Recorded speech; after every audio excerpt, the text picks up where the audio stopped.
नमस्कार दोस्तों, एक बार फिर आप सभी का ज्ञान बाग में स्वागत है। ज्ञान बाग में आज हम लोग कल का जो पाठ था उसको आज पूरा करेंगे और उम्मीद है कि यह वीडियो भी पिछले वीडियो की तरह आप लोगों को अच्छा ही लगेगा और आप लोगों का प्यार उसी तरह से बना रहेगा। दोस्तों, इस वीडियो को पाठ को आराम करने से पहले मैं आप लोगों से कुछ बात करना चाह रहा हूँ। क्योंकि अब 10th के बच्चों के लिए जो बोर्ड का एग्ज़ाम होगा उसमें ज़्यादा समय नहीं है और ज़्यादातर देखा जाता है कि जो बच्चे खूब दिन रात मेहनत करते हैं उनको अपेक्षाकृत मार्क्स कम आते हैं। तो इनके पीछे क्या कारण हो सकता है कि वो मार्क्स कम आते हैं? वो हर क्वेश्चन को बार बार याद करते हैं कि फिर भी वह एग्जामिनेशन हॉल में जाने के बाद कुछ बच्चे हैं जो इसका कि उत्तर सही ढंग से नहीं दे पाते हैं, क्योंकि उनका जो प्रश्न का उत्तर होता है वो बहुत ही कठिन भाषाओं में लिखा रहता है, जिस कारण से वे उसको आसानी से नहीं समझ पाते हैं। और तो इसी सब बातों को ध्यान में रख करके हम लोग जो इस वीडियो में प्रश्न उत्तर जो भी करते हैं वह सरल भाषा में बनाते हैं ताकि बच्चे 1 से 2 बार पढ़ें, उनको याद करने की करें। तो याद करने से ज़्यादा बेहतर होता है किसी भी प्रश्न के उत्तर को समझना। अगर आप प्रश्न के उत्तर को समझ जाते हैं तो आप क्या है कि आप उसमें अच्छे ढंग से उसको प्रश्न आते ही आपके स्मरण में वह उत्तर आ जाएगा और उसको आप आसानी से लिख दीजिएगा। तो इन सभी बिंदुओं पर ध्यान देते हुए हम लोग प्रश्न का उत्तर बना रहे हैं और उम्मीद है कि पीछे जो भी आप लोग खुद से जो आंसर बनाते हैं या किसी गाइड से लिखते हैं या कहीं से ले रहे हैं उससे आसान हम लोग आपको लोगों को यह देंगे ताकि आप लोग के जहन में इसका आंसर रहे। तो वीडियो को में बने रहिए।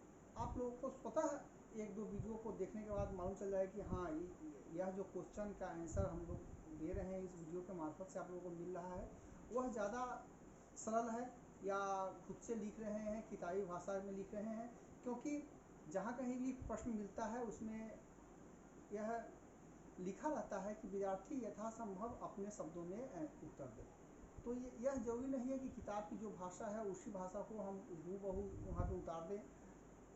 तो एक प्रश्न के अनेकों आंसर हो सकते हैं और जो आपको आसान मिले उसी पर ध्यान दें और उसी प्रश्न को याद नहीं करें, समझें और उसको अपने जहन में रखें। तो हम लोग का जो पाठ था वर्ग 10 विज्ञान का रसायन शास्त्र, उसमें उसमें जो पाठ था धातु और अधातु, मेटल और नॉन मेटल। इस पाठ में हम लोगों ने देखा था कि धातु क्या है, अधातु क्या है।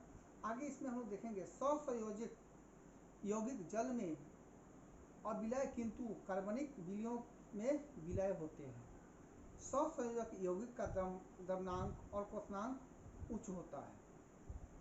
स्वसंयोजक यौगिक विद्युत के कुचालक होते हैं।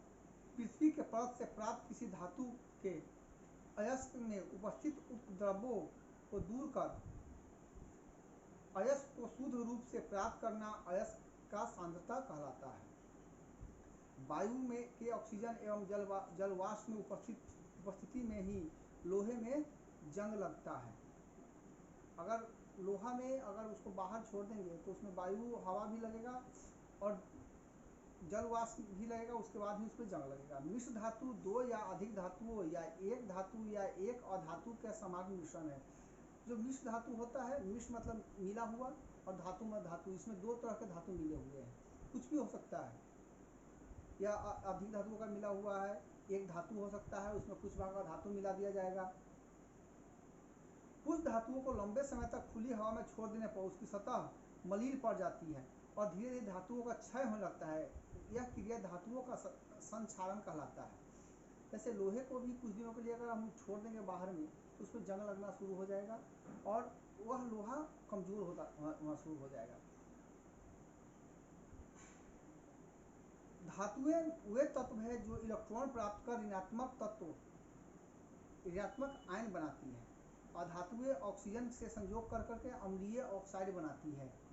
अधातुएं न तो आघात वर्धनीय होती है और न ही तन, इसमें कोई विशेष चमक नहीं होता है। यह प्रायः ऊष्मक एवं विद्युत का कुचालक होती है। अधातुओं के परमाणु इलेक्ट्रॉन प्राप्त कर ऋणायन में परिवर्तित हो जाते हैं। तांबा का सबसे मुख्य अयस्क कॉपर पाइराइट्स है। उत्प्रेरक की क्षमता बढ़ाने को वर्धक कहते हैं। उत्प्रेरक की क्षमता बढ़ाने को वर्धक कहते हैं।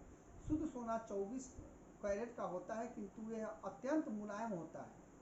जो 24 कैरेट का होगा वह मुलायम होगा। अगर जिस शेप में आप गवर्नमेंट बना रहे हैं गहना या कुछ भी, वह उसमें क्या लचीलापन आ जाएगा तो टेढ़ा हो जाएगा।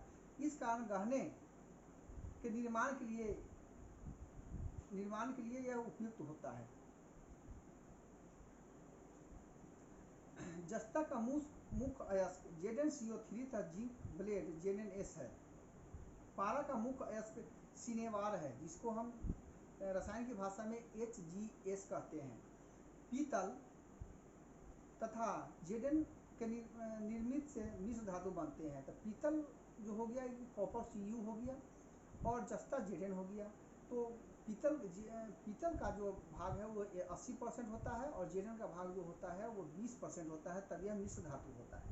आभूषणों के निर्माण के लिए 22 कैरेट सोना उपयुक्त होता है। 22 कैरेट का अर्थ है 20 भाग सोना एवं 2 भाग सिल्वर या तांबा मिश्रण रहता है।